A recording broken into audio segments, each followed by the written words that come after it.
fantastic. So, I know that there is quite a few startups here and wannabe startups as well. Anyone who's in the entrepreneurial space? That's it. All of us, of course, the speakers, who are in the wannabe an entrepreneur space. I want to be an entrepreneur. We've got a lot. Who are the non-accountants here? Non-accountants, yes. We love you. Don't worry, you're going to be an accountant. You're in safe hands with Wahaj. It is my honor and pleasure to welcome you all. It's a great day. We had fantastic weather yesterday. Some of us loved it, some of us didn't. And Oumesh, who's come all the way from the UK, we didn't want to make you feel homesick. So, we brought in the showers, welcomed you, and I hope you had a good day so far. It's great to have you guys here as well.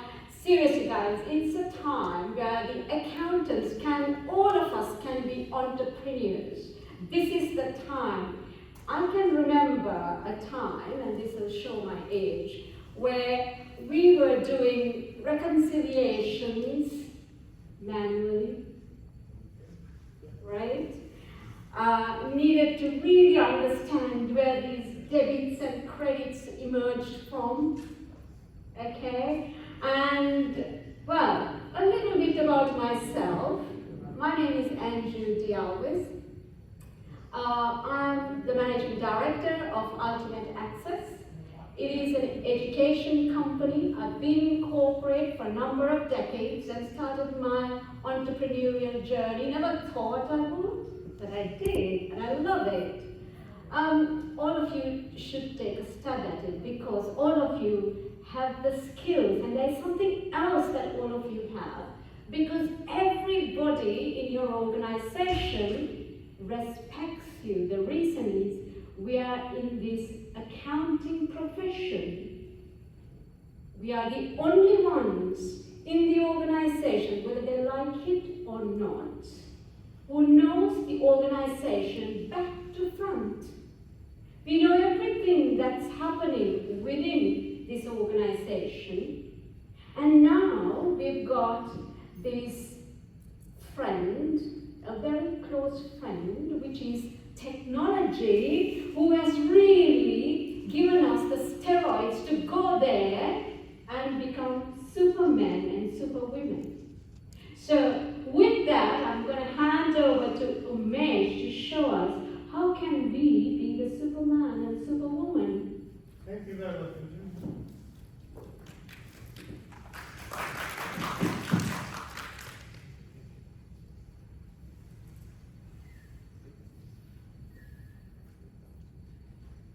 Hello, everyone, can you hear me? Can you guys hear me? Yes, I can hear myself. Thank you for coming. Just to give you a bit of background on myself, my name is Oumesh. I'm a qualified accountant, and I've worked in accountancy over the last 20 years. So I started as a trainee clerk and worked my way through, did my schema, and then about 10 years ago we decided to use technology. So we started creating our own technology, and we started working on what we call an AI-powered system.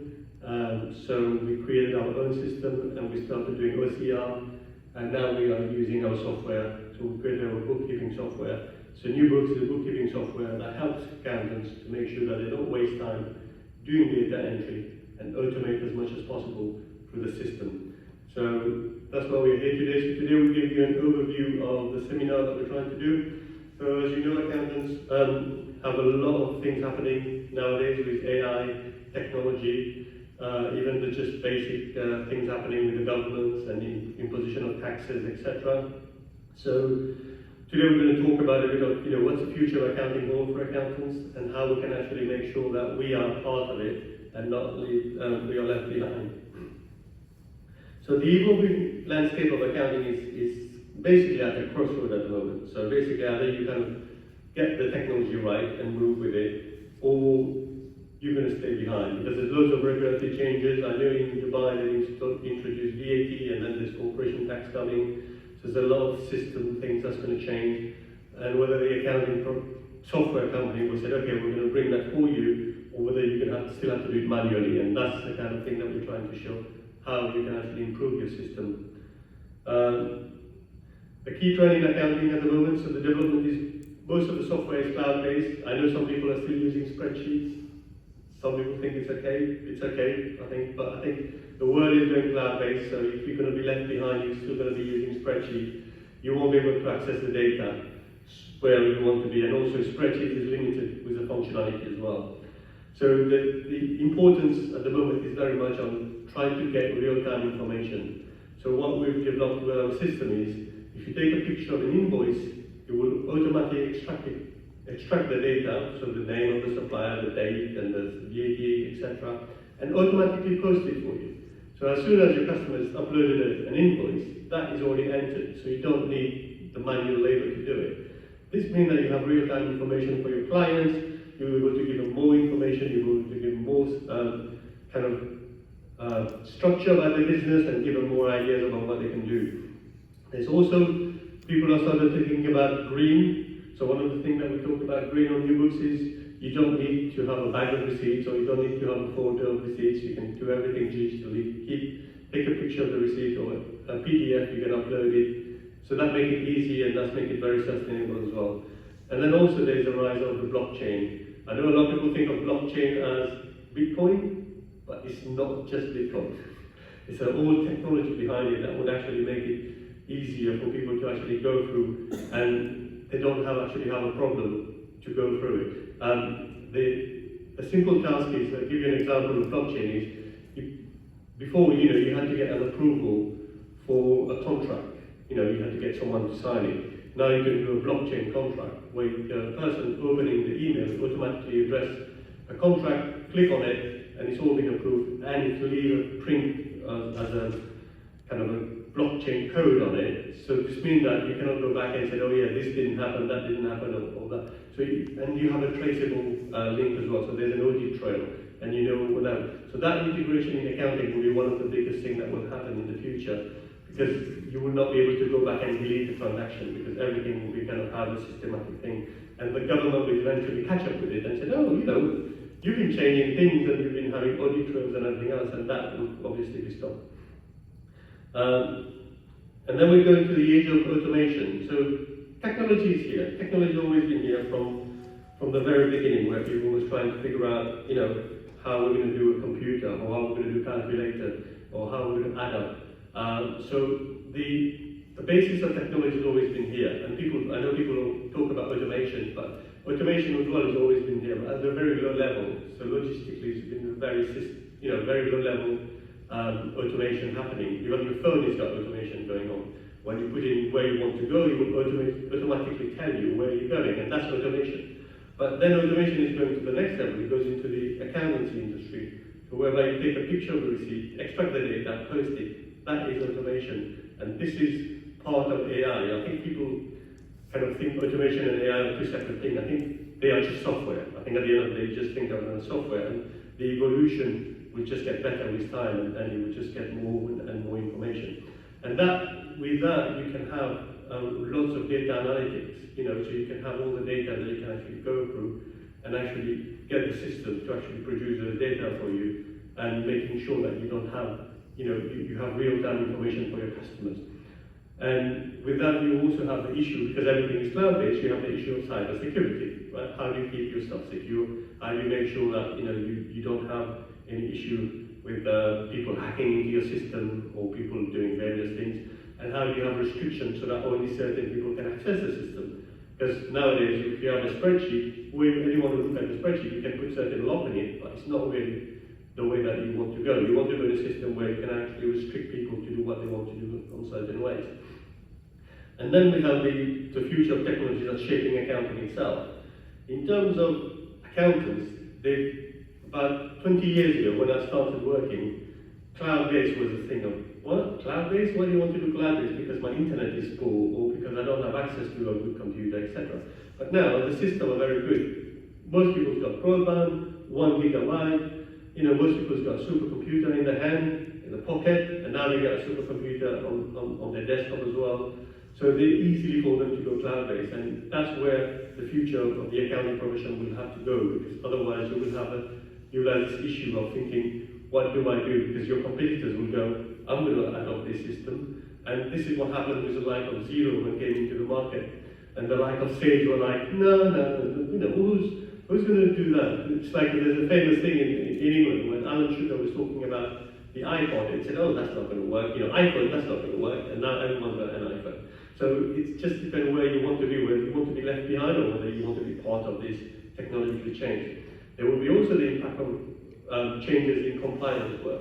So there's loads of changes. For example, we talked about VAT in UAE, there'll be corporation tax, and this is not just in the UAE. This is going to happen overall in a global economy because we're globalized at the moment. I can come from UK to Dubai within 6 hours, right? This is how global you are. Normally, you spend about a month on a boat going around the Cape of Good Hope and go all the way back out again.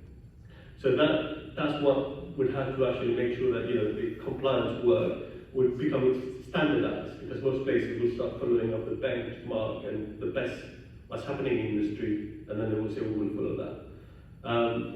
And then they will actually work on that. And then we also have the international accounting standard. So this also is getting more and more. People are adopting, most countries are adopting international standards now. There's no like before, India will have its own little standards and someone else will have their own standards. Now people are saying, no, we're just going to go with IFF, standardize everything.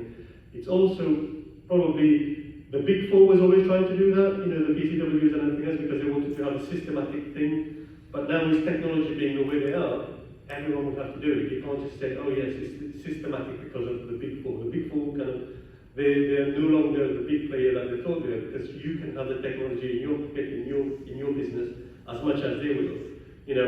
Someone was telling me that PCW is doing the chat GPT, chat PCW, which is same as anyone. We've got Nubooks is chat Nubooks, same thing as PCW's got. So someone using our software has got as much power as someone using PwC. So it's trying to give this technology to everyone, and that's where the undiscrimination of this technology comes in, because it's very much, anyone can get access to it, and it's reasonably priced, and it's not very expensive, and you can also work on that. And also you have the preparation of accounting itself. So once the accounting standard is getting better, the account production will be easier for you. So Nubooks will bring accounts production in the next few months to make sure that you can have your bookkeeping to your accounts production all in one place. You can produce a profit and loss balance sheet, notes to the accounts, to your client, say thank you very much, this is what you can do. So there's loads of things that's possible with AI and technology to make sure that it's easy for you to actually work with your practice, with your customers, and making sure that you stay relevant within the business. Because at the end of the day, if you are moving away from, oh, I just want to do compliance work, I want to do compliance work, that's going to change. Compliance work is going to be something that the computer will do better than you. No doubt about it, and you will have to think, what do I do? What added value do I bring to my customers? And that's where we come on to the skills of the competencies of the future accountant. And as an accountant, you have to work out what's the best thing for you to do for your practice, how you can actually do it, and what's the thing that would actually make it work as well for you. So critical thinking and analytical skills is one of the things that we talked about a lot when you're doing your qualification as an ACCA, or a CA, or an ICAW, or a CIMA. But now it's becoming more and more relevant because you start to have to think about critical thinking. The data entry is going to be done. The profit and loss will be ready. The analytical is the part that you're going to have to think, how do I make this client better? How do I provide the client a service that he just doesn't think, why am I giving him X amount of money every month? Why am I getting from him? Just for compliance work? You can get software to do the compliance work. So these are the things that you have to think of how we can actually work on. And technological proficiency. The other thing is that, so we talked to a lot of accountants in the UK, and a lot of people said, oh yes, technology, yes, I use technology. I use ChatGPT. I said, yes, I've been using it. For how long? Well, I've just started using it. Oh, when? Oh, last week I started using it. And thinking, okay, it's been around for nearly a year now. There's been a beta test before that, and you decided to use it from last week, and you tell me it's amazing. It is amazing. But you should think about it a year ago, not a year on, because technology has moved on. So we've got ChatGPT 4.5 now, which is even much better than the old version, because they actually go exponentially. So one of the things that we do with ChatGPT is, I want to do a presentation about the future of AI. How can you help me?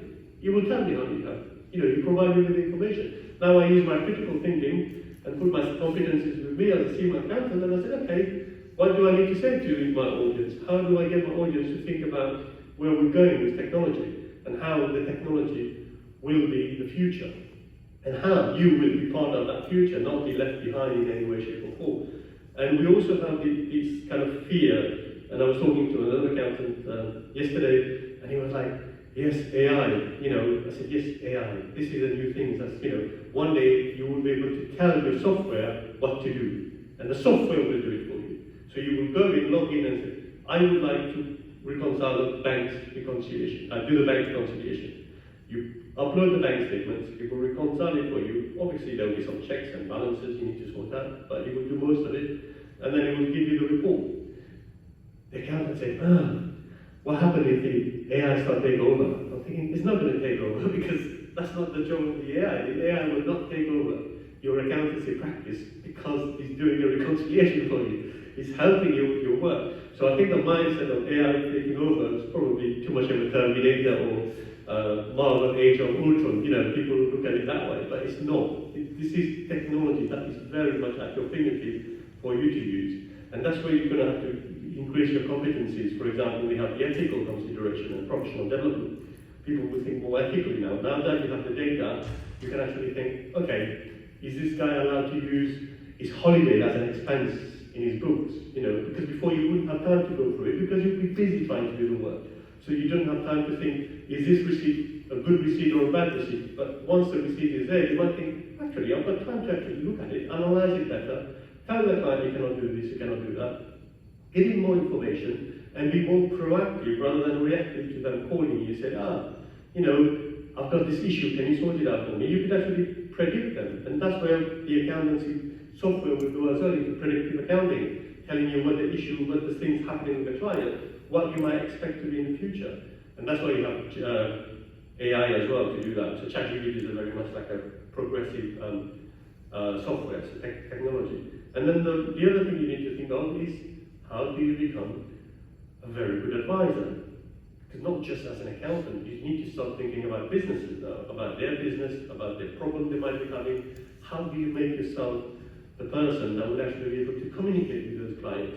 Because if the client has got the technology, it would not need you. How would you make yourself, in a way, proficiency in your business to make sure that you can actually adapt all these changes that's happening and improve your skills and make sure that you are up to the challenge?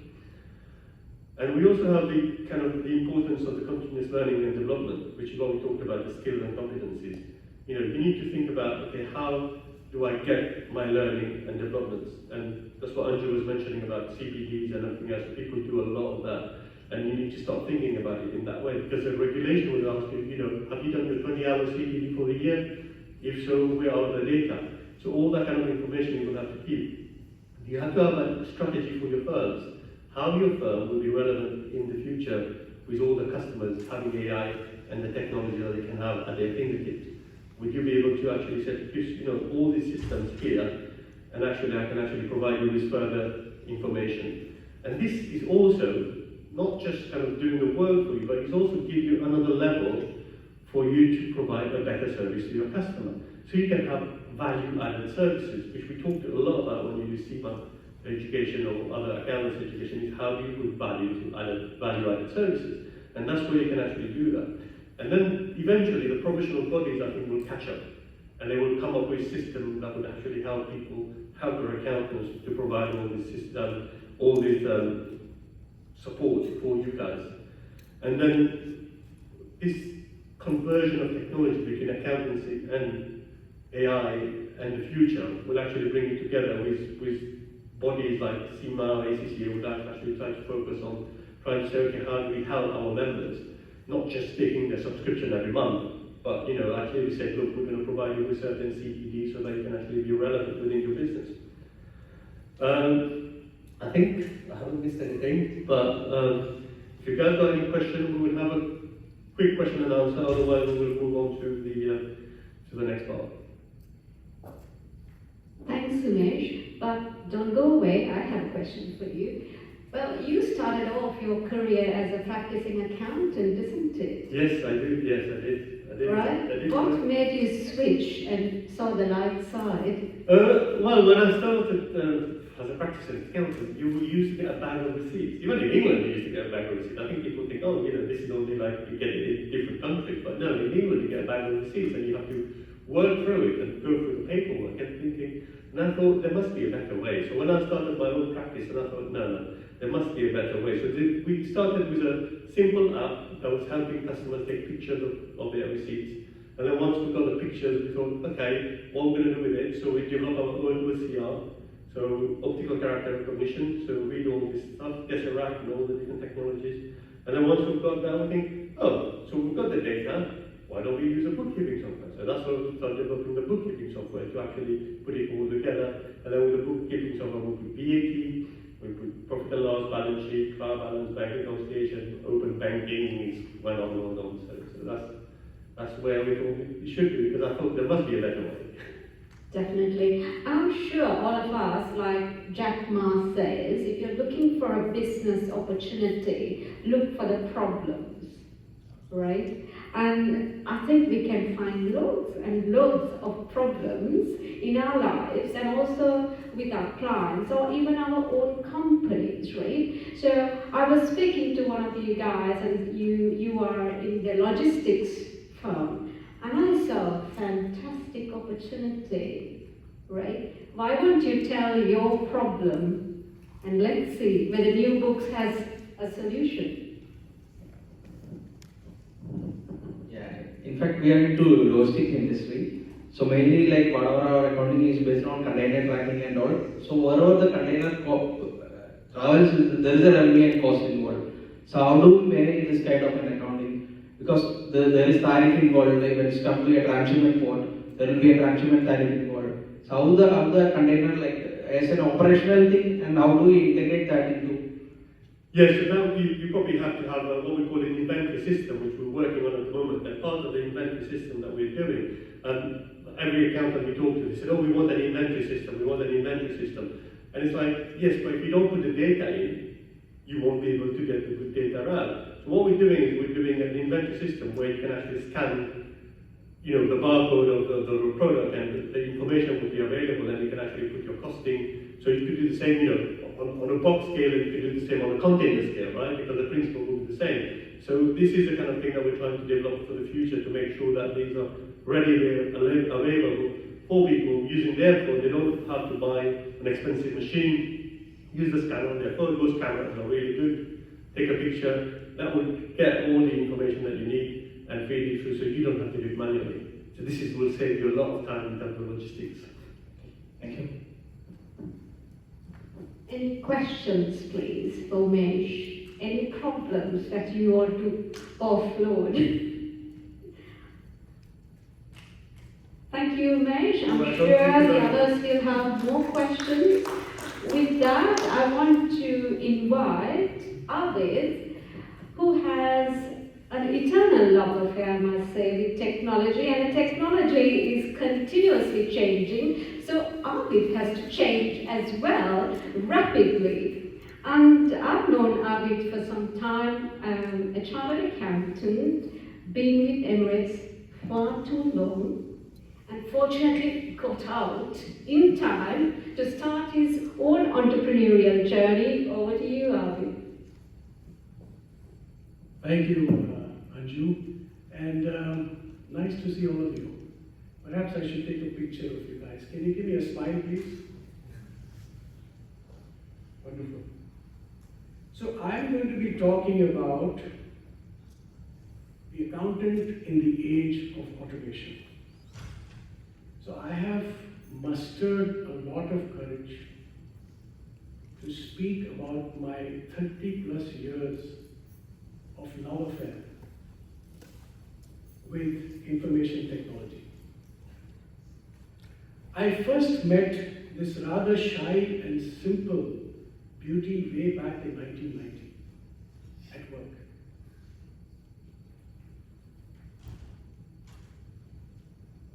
That's happened when I joined Emirates Airlines as an accounts assistant. I was one of the lucky few in the department who had the opportunity to get introduced to technology very early. My job at that time was to audit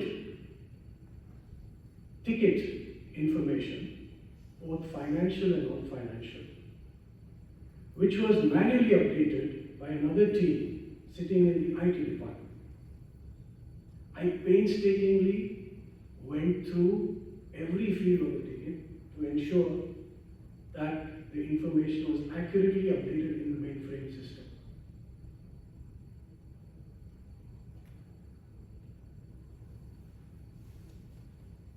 Staring at the computer for 10 hours every day, I started falling in love with technology. It was mesmerizing.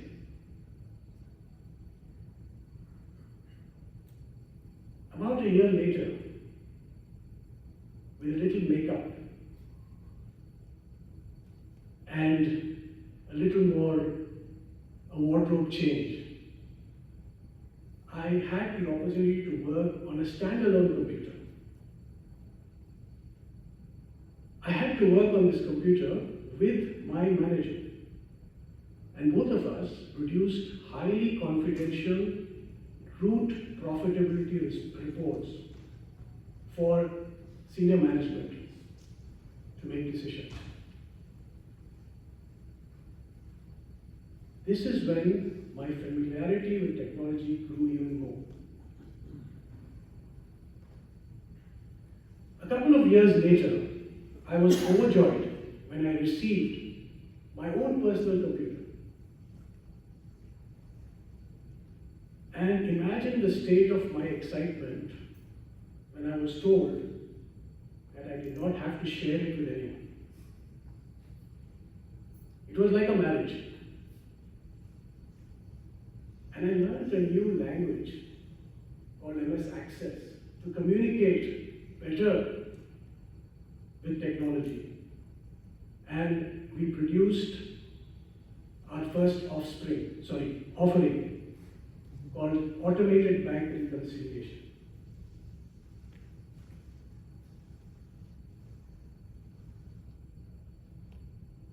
Over the years, technology and me have had our share of differences. But technology has also been a very supportive partner as we overcome a lot of inefficiencies, we reduced costs, and we did massive analysis of huge financial data.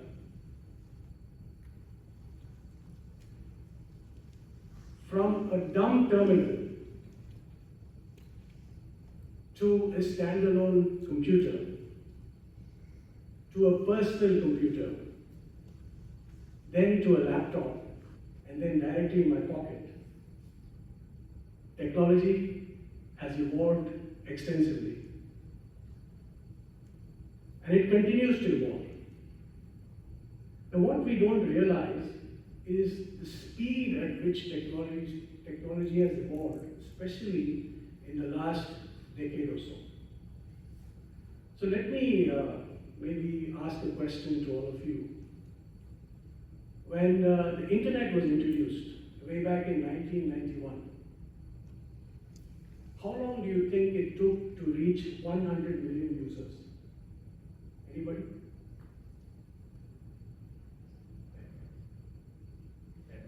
10 years? Good guess. Anyone else? 5 years. 10 years? 8 years. 8 years. 5 years. Okay, I think the gentleman there was close. It took almost 7 years, 11 months. Almost 95 months. And LinkedIn took 7 years, 1 month. Facebook, you know how long it took? No.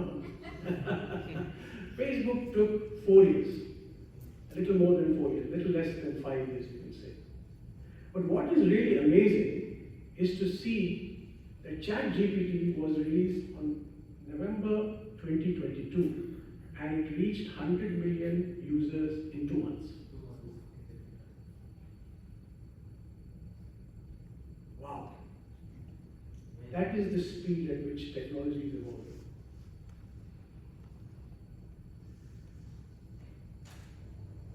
While technology gets quicker, younger, more attractive, unfortunately, I'm not Benjamin Button. My joints and muscles are telling me to slow down. But technology is telling me every day, take it easy. I will do everything for you. Now that, ladies and gentlemen, is both exciting and scary at the same time. I'm sure each one of you has had similar experiences with technology.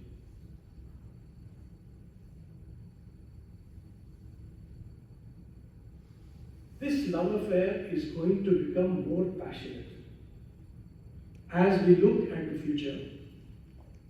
So should we be scared as accountants that our learning, our qualification would become redundant? Do you think we will lose our jobs? Or do we take this opportunity, exciting opportunity, and make it work for us by adding value to ourselves and to humanity at large? 3 things that helped me successfully navigate my relationship and improve my compatibility with technology.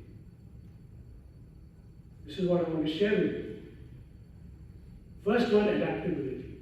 How well can you adapt to technology? How open are you to change? That has been one of the skills that I picked up as I spent years with technology. Getting to know technology better. That is another important skill that we all need to be ready with.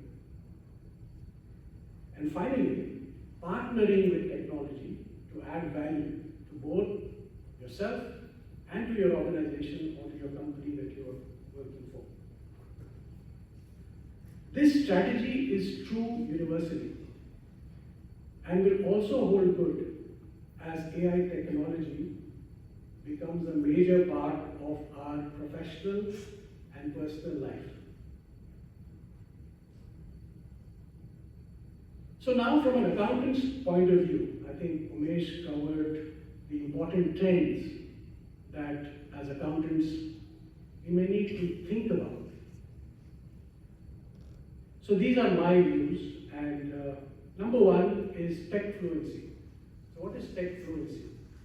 Basically, it's nothing but getting to know technology better. How, as accountants, can we advocate to include AI-related learning, technology-related learning into our professional courses? Right now, we see them as optional subjects. But how can we make that? How can we advocate? That is number 1. Number 2 is to make AI your superpower. How can you make AI your superpower? Because AI is going to automate all your manual transactions. So what is it that you can do?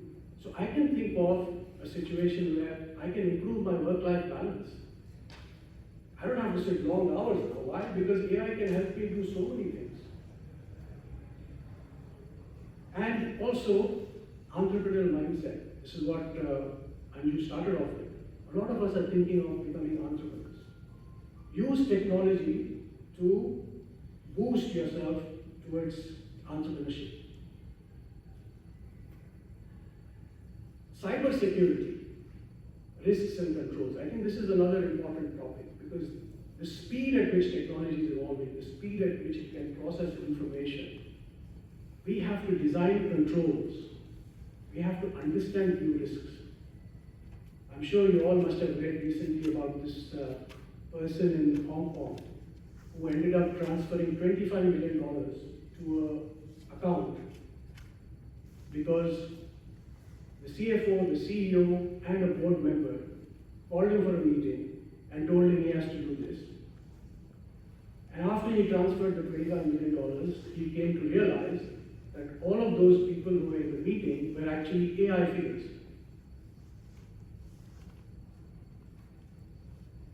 I had a question against that. I said, how does one person transfer $25 million to another account?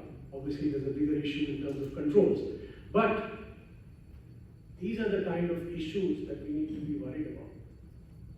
What kind of ethical considerations do we need to keep in mind when we are developing, using AI to boost our accounting, boost our reporting methodology?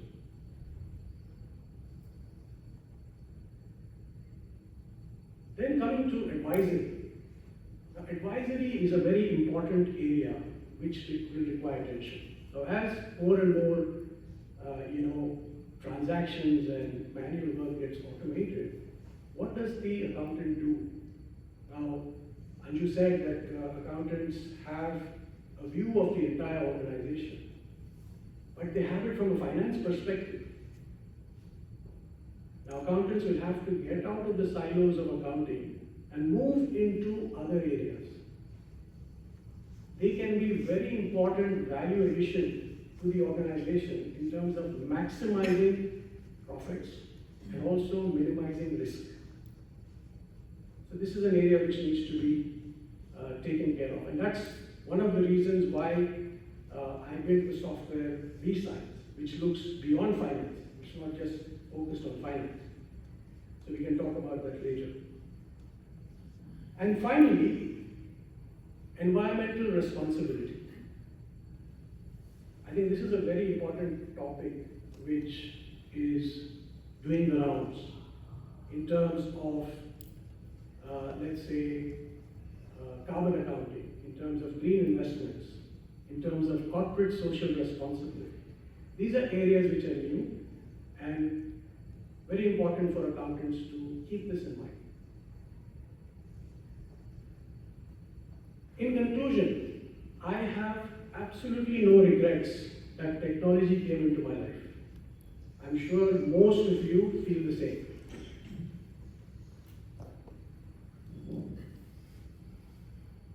It has been an extremely enriching experience partnering with technology and achieving a lot of success. So like I said, there are three skills or three areas that one needs to pay attention to in terms of dealing with technology. Being adaptable, getting to know technology better, and adding mutually beneficial value. And as I have already mentioned, the 5 areas that I feel, in my view, are important for accountants to focus on. So I have laid my heart out about my love affair.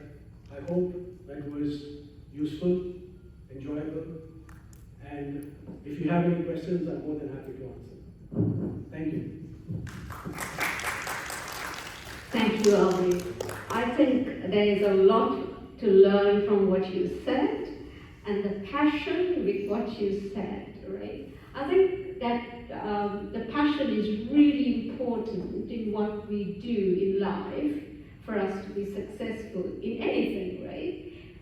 If you're not passionate about the accounting subject, I know that some people think it's boring, but here you go. This is the opportunity, isn't it, where you can add value to the business. So I know Abid quite well, and he will have some very interesting stories to tell about his days at Emirates and other big, large corporate bodies. Any questions, guys? Just to remind you, you can ask questions even at the panel session. Yeah? Any questions? Yeah, Yeah, hi. now historically you have explained how the technology has changed. So my question is, what will be the 10-15 years ahead time? Absolutely difficult to predict that because of the speed at which technology is moving. Now, if I sit and imagine, and all of you can also do the same, the ChatGPT has basically revolutionized how language-based models are working. It can practically do anything. It can do analysis, it can look at data and give you suggestions, etc. So, like I mentioned, the technology part has to be your superpower, right? That is what it's like Superman having the ability to fly or walk through, or protect himself from bullets or whatever it is. The AI part has to support you like that. And I feel that accountants will, if you look at 10 years, which is very far away from now, I think the accounting portion of what we do will be totally automated. We won't even have to do anything. But what we will require is to be able to, like I said, those 5 things, ethical risks and controls. That's a very important thing that you need to be careful of. But then again, I'm not even sure whether AI will be able to manage that. I'm sure it will be able to. It will be able to even, something like continuous audit or accuracy. That becomes something which we don't even have to worry about. So difficult to predict, but I think we have to be open for any kind of change.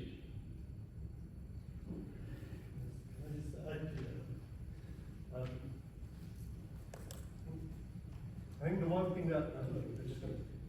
thing that people need to understand is what Abid just said. You have to adapt to new technology. No one heard of ChatGPT 5 years ago. No one knew what it was.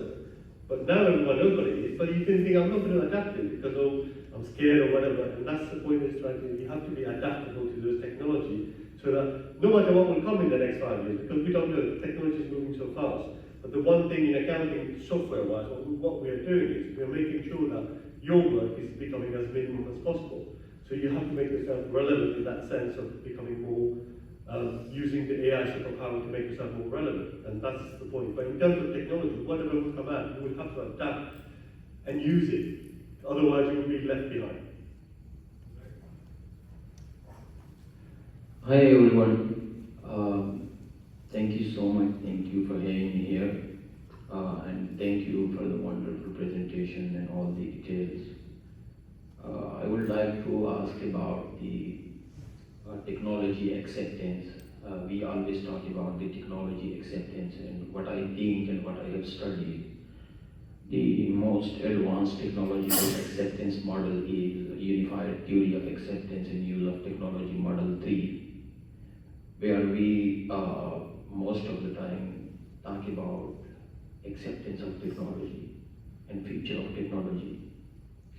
But what I think and what I have question in my mind, do we are prepared for any disruption if there is any breakdown in the technology, in any kind of technology, not specifically finance. My background is finance, and I have studied technology in relation to finance and accountancy and all this. And the most advanced model, as I mentioned, is the AUT3 model. So we never think, and I haven't ever seen that we are thinking about the disruptions if there is any breakdown like the pandemic. The pandemic has destroyed everything and we are failed. But later on, by doing research and all these things, we get back to the situation and we are now going to go ahead. So what will be the precautionary measure if we have any technological breakdown in future, even in financial technology or any other technological system? And if we have any specific area and specific thinking about this and any model, so I would like to have suggestion from your side. Thank you. Very good question, and perhaps I'm not as qualified to give you an answer on technology. But what I can say is that it's important for us to ensure that we are ready for any disruption. This is a lesson all of us have learned, perhaps due to the pandemic. How do we protect ourselves? What kind of protection mechanism do we have to ensure that there is business continuity? Now, this is I'll tell you my own experience. When I was working in Emirates Airlines,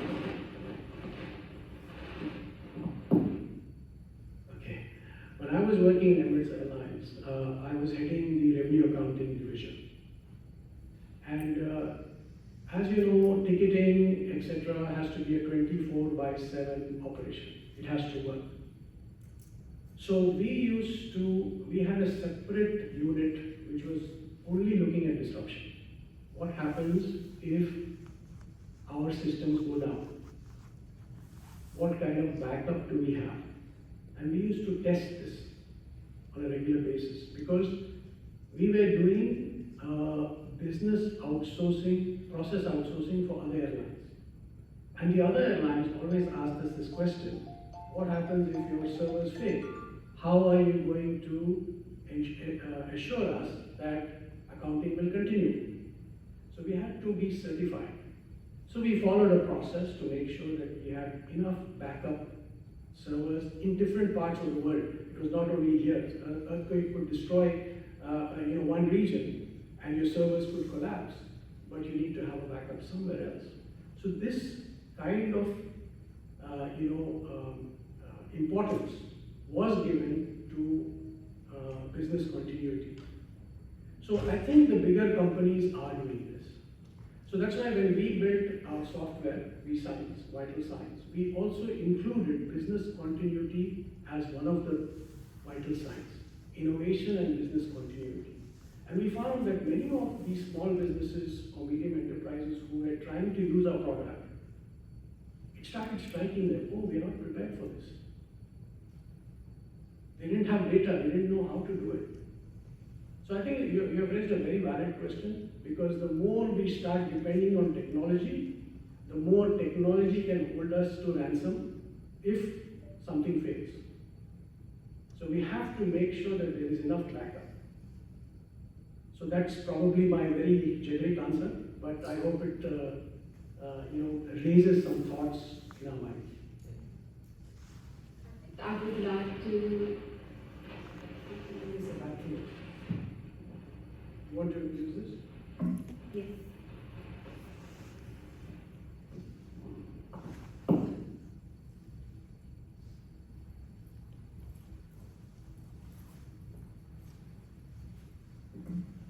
I think I would like to give you another example. I worked in an oil and gas company, and our principals from the US, they came over to visit us, and of course to validate, check how is the internal controls, right? So one of the things that they were checking was the disaster recovery, and the IT team said, oh well, everything is sorted, we have everything in place, so it was not a surprise control check that they were doing. And they came over, they did the check, and said, okay, have you got the manual for this, have you got the process in place, the policies in place, and we had a beautiful policy in place. And they were very, very, very satisfied, they were fantastic.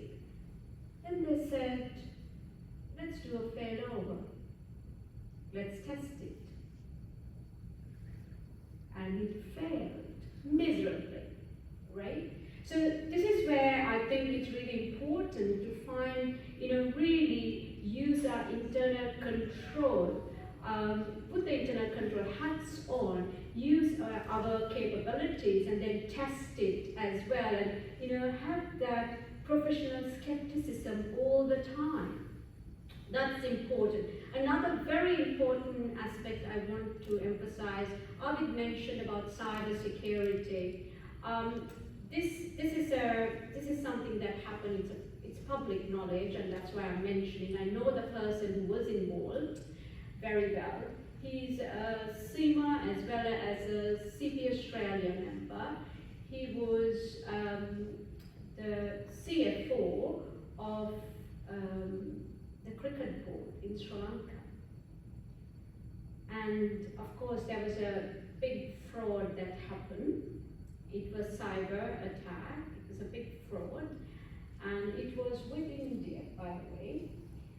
The money got transferred, and long story short, his career went to the drain. He was in prison because he couldn't prove himself, like it was not him. The authorities did not know how to check. His marriage was a disaster. So as professionals, this is something constantly you have to be vigilant, because authorities can come after you. You are the person. Buck stops at you, right? So be very, very cautious as a finance professional when it comes to cyber security. Okay, thank you. I will give, hopefully, the mic will work with others. No, I think it's okay. Just one question. So, according to you, what do you think is challenge number one in terms of your company's ability to adapt to all this? I think the challenge number one is the human capital,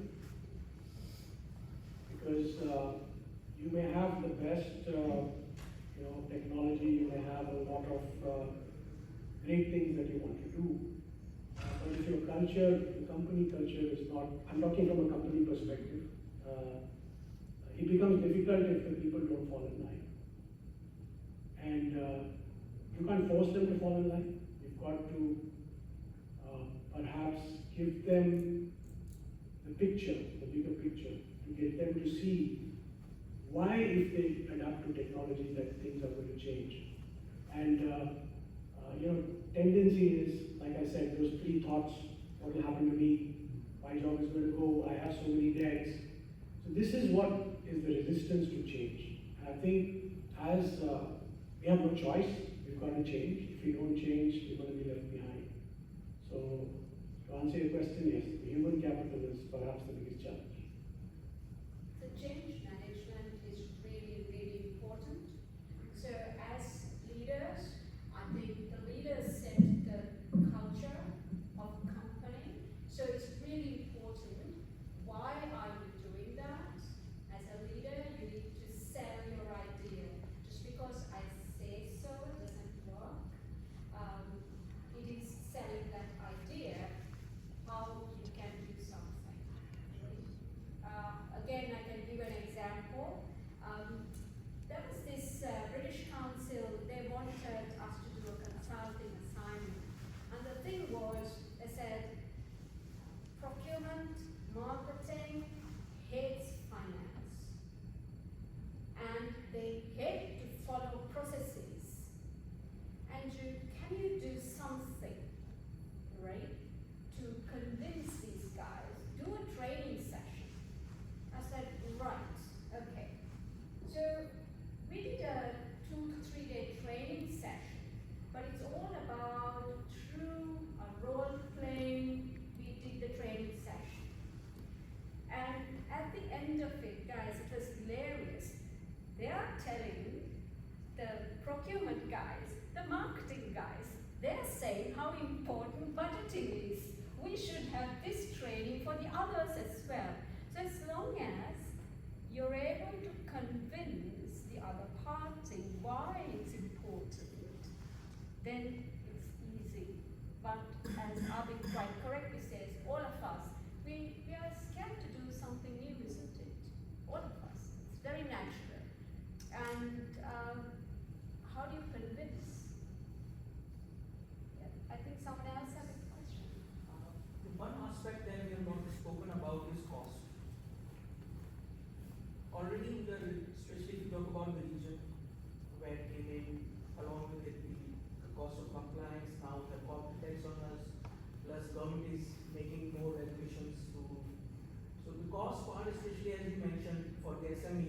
they are the main chunk of the business in the industry. The cost of introducing AI in their sector, what are we looking at? How much will it impact, and will the companies even would want that kind of cost? So to understand your question, you're saying to adapt to technology, there is this fear of, cost, that how much money will I have to spend to actually adopt the technology. It's a good question, and I think it's again balancing, the cost versus the benefit. And of course, you will not see the benefit immediately. You'll have to see it over a period of 3 to 5 years, and then take a call. So I think this is, something that small businesses may not see too far in the distance. They might look at, for various reasons. They may have just started the business. They may be having cash flow issues. So how can we adapt to this? So yes, it's a very important question, and it's something that small businesses have to keep in mind. But like I said, unless they see it beyond a certain time period, it may be difficult for them to be convinced. Okay, that's not as well done. A lot of technologies, initially when they come out, they're expensive, right? But as time goes on and people adopt it, and as they get cheaper. So for example, our system is very relatively cheap. It's about $20 a month. $20 to get an AI data extraction system is very cheap compared to what you would get with other software, because other software will charge you for more. The reason why we do that is because we want to be competitive in the market. So there will be loads of competitive. I mean, for example, ChatGPT, if you want to use it non-free version, you only pay $20. Now, some people might find it very expensive, or they might find it actually, the money I would save from it, the amount of time I would save from it, is worth the $20. Because you could do a business plan with ChatGPT within a day that you probably take 3 or 4 days to do it. So I think you have to look at the cost and benefit analysis rather than just the cost of it. Yes? Is there time?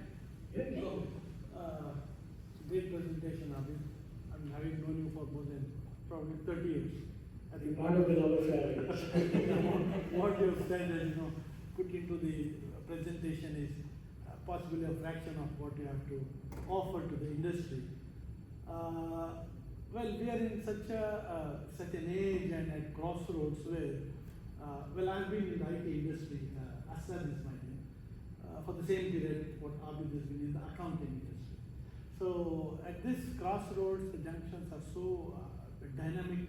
We don't know who is riding or who is governing or who is controlling, whether the technology is controlling the business vertical or the business entities, be it accounting or automation or you take robotics and so many new things and inventions happening by the day.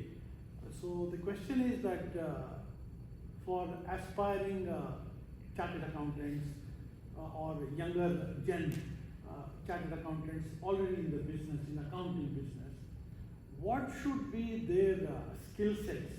Firstly, to save their job. Secondly, to be on the job. And thirdly, obviously, to control the technology that is delivering the results for them. It's all basically technology-related results being driven because of the speed at which the technology gives the answers, the accuracy, the time, everything. That nobody has the patience to wait for a long time. They need the answer at the press of a button, and AI is doing it. We all know that. So is there a chance that the auditing or the accounting sections would get redundant fully as a whole, or if they remain in the next 5 years or so, who would remain in terms of the best of them, and what are the skill sets they should have in addition to the accounting degrees and the caliber that they already have to tame and use technology is the question. I think it's a very, very relevant question, Asa. I'm not sure if I will have enough time to answer this. Shall we take this as a panel discussion? That will be fine. Because I have some other experts who Yeah. are also very knowledgeable in this area, so maybe we could do a joint response to your question. Because we can take back those answers and give it to the people who are in the business. They could be in family. My son is a chartered drivers from now in the UK or the US or wherever. So it's good to take back such valuable information. I think we will cover this also. We will Okay. cover this. Yeah. And Yeah. there's another question here. Yes. Good evening, all of you. My question is a very generic and general one. In this era, everyone in the organization think that accountant is the cost center for the organization. They are not adding value or something. Irrespective, some people think that they are technical ones. Okay, so don't you think that AI would be the last nail in the coffin, that their mindset that they are doing nothing, that now the software is there and it's doing everything and they are generating reports and all. My question is this. Again, it's a good question, and probably we'll cover it in the panel discussion because we're going to be talking about it. I think I can get the sense here to say, hey, is my job on the line or what, right? But I want you guys to think about what we discussed first when we started off, the kind of skills we already have, right? No one is trained for so many years on those skills.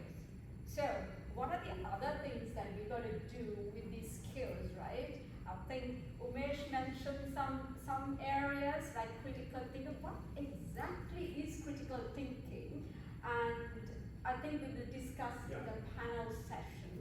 So shall we do a network and have a break now? Yes. So I think what is very exciting to see is that the questions that you are raising are very pertinent for this discussion. So we are all very happy, at least the panel members. Vipin is also here, and so is Ahaj is busy preparing responses. So Yeah, I'm actually doing that. So. he's going to ask his software to answer that. Right. So, ladies and gentlemen, let's have a quick coffee break, and then we will come back for the panel session. Thank you so much. Thank you very much. Thank you.